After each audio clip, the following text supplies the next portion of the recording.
The live TV, सच सबसे आगे। नमस्कार, द लाइव टीवी आप देख रहे हैं। आपके साथ मैं हूं आदित्य कुमार। एनसीपी में जो बगावत हुई है, क्या उसके पीछे इंटरनल सर्वे का बहुत बड़ा रोल है? क्योंकि इंटरनल सर्वे जो इशारा कर रहे थे वो ये बता रहे थे कि एकनाथ शिंदे के हाथ में तो वोट ही नहीं आ रहे हैं। महाविकास आघाड़ी, जिसमें एनसीपी शामिल है, जिसमें कांग्रेस शामिल है, जिसमें उद्धव गुट की शिवसेना शामिल है, उसको ज्यादा वोट मिल रहे थे। और बीजेपी के साथ जो एकनाथ शिंदे, बीजेपी को तो वोट ठीक ठाक मिल रहे थे, लेकिन एकनाथ शिंदे को नहीं मिल रहे थे। तो क्या ये जो बगावत हुई है, ये इसलिए हुई है कि एकनाथ शिंदे की कोई जरूरत नहीं है भारतीय जनता पार्टी को? भारतीय जनता पार्टी को ऐसे शख्स की जरूरत है जिसके पास वोट बैंक हो, जिसके पास वोट हो।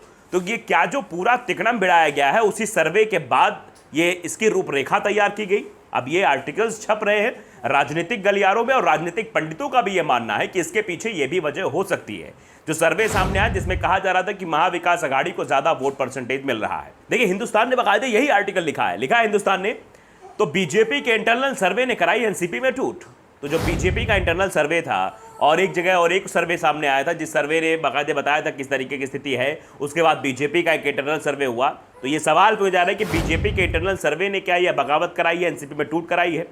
शिंदे से साझेदारी में वोट परसेंटेज और सीटों का हो रहा था नुकसान। यानी शिंदे के साथ जो बीजेपी की भागीदारी थी, जो बीजेपी ने सरकार बनाई थी शिंदे के साथ मिलकर, उससे बीजेपी को भारी नुकसान हो रहा था, वोट परसेंटेज घट रहा था। बाकायदे इसीलिए ये सब कुछ तिकड़म बिड़ाया गया है। रिपोर्ट में यह भी कहा गया है कि पार्टी सूत्रों के अनुसार सर्वेक्षण के नतीजे चौंकाने वाले थे। जो सर्वेक्षण कराया गया उसके नतीजे बेहद चौंकाने वाले थे, क्योंकि सर्वे रिपोर्ट बता रहे थे कि शिंदे के साथ गठबंधन करने से भाजपा को नुकसान हुआ है, भाजपा को इससे फायदा नहीं हुआ। इसीलिए शायद शिंदे की जगह किसी और की तलाश थी जो इस भरपाई को पूरा कर सके। क्योंकि अभी लोकसभा चुनाव है, बीएमसी चुनाव भी पहले शायद हो सकते हैं, लोकसभा चुनाव उसके बाद होंगे, फिर विधानसभा चुनाव है। तो इन तीनों चुनाव में बीजेपी को इसका खामियाजा भुगतना पड़ता जो एकनाथ शिंदे के साथ किया है। इससे बीजेपी की ट्रांसपेरेंसी और बीजेपी पर भरोसा लोग कम कर रहे थे कि बीजेपी ने मतलब शिवसेना को तोड़ा है। ये एक छवि बन रही थी एकनाथ शिंदे जो उनके साथ गए, जिससे बीजेपी भी बैकफुट पर दिखाई दे रही थी। तो इससे वोटों का संतुलन जो है वो गड़बड़ा रहा था। ये संतुलन बनाने के लिए ये बगावत हुई। अब शरद पवार ने मुंबई छोड़कर नई दिल्ली में पार्टी के कार्यकारिणी की बैठक बुलाई। तो दूसरी ओर अजीत पवार राष्ट्रवादी कांग्रेस पार्टी यानी एनसीपी के नाम और सिंबल पर कब्जे के लिए चुनाव आयोग पहुंच चुके हैं। अब शुरुआत हो चुकी है। जो कहानी उद्धव ठाकरे के साथ हुई थी, वही कहानी अब शरद पवार के साथ दोहराई जा रही है। और ये स्क्रिप्ट के पीछे कौन था ये आप जानते हैं। उस समय एकनाथ शिंदे जिस ताकत की बात कर रहे थे, वो ताकत तो अब की बार खुलकर सामने आ गई है। वो ताकत बीजेपी है जो एनसीपी को ताकत दे रही है। एनसीपी को ताकत दे रही है या अजीत पवार को ताकत दे रही है? अजीत पवार उसी हिसाब से काम करते चले आ रहे हैं, लेकिन शरद पवार बार बार ये कह रहे हैं कि मैं ना सुप्रीम कोर्ट जाऊंगा, मैं ना चुनाव आयोग जाऊंगा, मैं सड़कों पर जाऊंगा, अपने कार्यकर्ताओं के बीच जाऊंगा, जनता के बीच जाऊंगा, उनसे बातचीत करूंगा। और इसी के लिए अब कार्यकारिणी को मजबूत करने की कोशिश भी शुरू हो गई। इस बीच सामना की एक रिपोर्ट में बताया गया है कि बीजेपी ने एक आंतरिक सर्वे के नतीजों से सबक लेते हुए एनसीपी में टूट का खेल करवाया है। तो ये सब कुछ जो कहानी गढ़ी जा रही, जो हम आपको खबर बता रहे हैं, ये एनसीपी में टूट की, ये दरअसल सामना में प्रकाशित एक खबर का हिस्सा है। सामना बाकायदे लिखा गया, उस रिपोर्ट में दावा किया गया सामना की रिपोर्ट में कि ये जो चीज़ें हुई हैं इसके पीछे बीजेपी के इंटरनल सर्वे के परिणाम हैं। क्योंकि वो सर्वे के परिणाम बीजेपी को डरा रहे थे। बीजेपी के पास अब कोई ऑप्शन नहीं बचा था, क्योंकि एकनाथ शिंदे के साथ तो सब कुछ हो ही गया था। एकनाथ शिंदे मुख्यमंत्री बन गए थे, उससे ही बीजेपी की छवि को काफ़ी नुकसान हुआ कि बीजेपी जो मेहनत कर रही थी उसका मुख्यमंत्री ना बन के देवेंद्र फडणवीस का मुख्यमंत्री ना बनना भी एक तरीके से बीजेपी के लिए नुकसानदेह साबित हो गया। और अब इसीलिए इन सब चीज़ों की भरपाई के लिए ये तिकड़म चला गया है, यानी एनसीपी में टूट का, अजीत पवार को अपने खेमे में लाने का, ताकि वोट भी अजीत पवार के साथ साथ बीजेपी खेमे में जुड़ जाए, ताकि वो आने वाले चुनाव में महाविकास आघाड़ी को कई टक्कर दे सके। क्योंकि एक को तो तोड़ ही चुके थे, पहले शिवसेना टूटी, एनसीपी टूटी, और कांग्रेस में टूट के कोई संभावना बनती हुई दिखाई नहीं दे रही थी।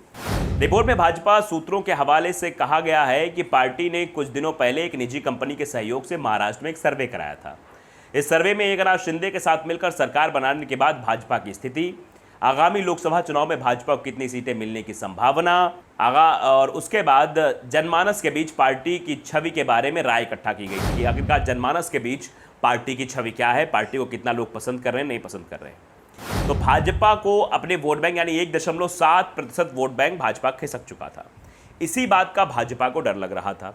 रिपोर्ट में कहा गया है कि पार्टी सूत्रों के अनुसार सर्वेक्षण के नतीजे चौंकाने वाले थे, क्योंकि सर्वे रिपोर्ट बता रहे थे कि शिंदे के साथ गठबंधन करने से भाजपा को बड़ा नुकसान हुआ है, जबकि भाजपा को उम्मीद थी कि इससे फायदा होगा। इतना ही नहीं, सर्वे में शिंदे के साथ साझेदारी करने से भाजपा के वोट परसेंटेज में करीब 1.7% कमी आने की आशंका भी जताई गई थी। इसके अलावा आगामी लोकसभा चुनाव में भी शिंदे गुट और भाजपा के एक साथ चुनाव लड़ने पर सिर्फ 25 सीट पर ही जीत की संभावना जताई गई थी, जबकि भाजपा के पास अभी भी 23 सांसद हैं। तो ये समस्या भाजपा के सामने खड़ी हो रही थी। लोकसभा 2019 के चुनाव की स्थिति क्या थी, ये समझना बेहद जरूरी है। जो बगावत हुई है, इसके पीछे कहानी यहां से भी आपको दिखाई देगी।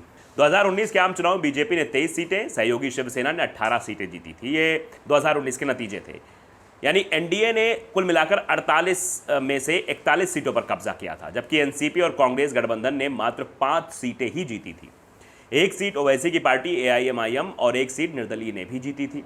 भाजपा को उम्मीद थी कि शिंदे के साथ गठबंधन करने से एनडीए पहले के मुकाबले और ज़्यादा सीट जीत सकेगी, लेकिन सर्वे ने उसकी उम्मीदों पर पूरी तरीके से पानी फेर दिया। यानी 48 में से जो 41 सीटें उसे दिखाई दे रही थी, पिछली बार जो 2019 में जीती थी, इस बार लगा था कि भैया ये आंकड़ा जो है थोड़ा सा पहुँच और जाएगा, मतलब 2-3 सीटें तो और बढ़ी जाएंगी, लेकिन वो ऐसा होता हुआ दिखाई नहीं दिया। एमवीए को उल्टा 35 सीटें मिलने का अनुमान था। रिपोर्ट में कहा गया कि सर्वे में उद्धव ठाकरे की अगुवाई वाली शिवसेना को लोकसभा की 15 सीटों पर जीत मिलने की संभावना जताई गई है।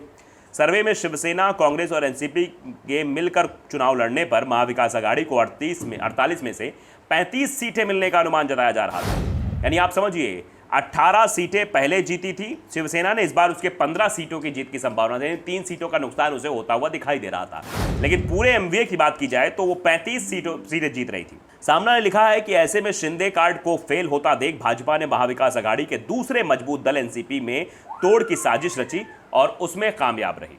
आप समझिए, इसीलिए ये पूरा तिकड़म बढ़ाया गया, क्योंकि 48 सीटों में से 35 सीटें जा रही थी एमवीए में।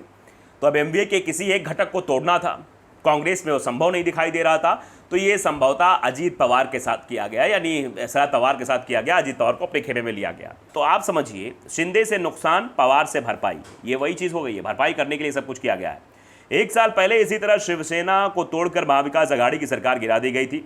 रिपोर्ट में कहा गया है कि भाजपा शिंदे गुट के साथ समझौते से हुए नुकसान की भरपाई अजीत पवार गुट को एनडीए में शामिल कराना चाह रही है। पिछले रविवार को अजीत पवार ने चाचा शरद पवार से विद्रोह कर शिंदे सरकार में उप मुख्यमंत्री पद की शपथ ली है। उनके साथ 8 और एनसीपी विधायक मंत्री बनाए गए हैं। बता दें कि अगले साल महाराष्ट्र में लोकसभा के साथ साथ विधानसभा चुनाव भी होने हैं।